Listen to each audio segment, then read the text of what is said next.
Yo. Na ndio maana tushakawia hapa kabisa kumpaka. Ngwiki?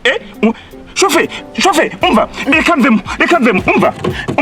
Nyingura nje gukura igikapu cyanjye. Unakuwa nini? Mbabarira mvemo, umva. Ngo bari guhiga abanyamuhumuro, hari umukobwa gufata abanyamuhumuro, ngo n'umuvandimwe wanjye. Umushuti wanjye nyohereje ubutumwa. Mbabarira rwose, ngende rwose batansinda ha. Ngo je ndonse message ngo abanyerusanga nibo bariko barahigwa. Ngo ntihagire ubuhirahira ngo arenge umupaka. Ayo mayeri yanyu.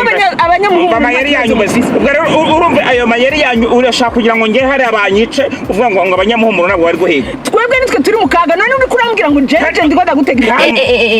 Sikia, maki mnataka tuchanganyikwa juu aka habari ka message ke mulipata ku telefoni. Maki unataka niambia message, wewe ule rafiki yako malikupatia hii habari. Iko pale kumpaka.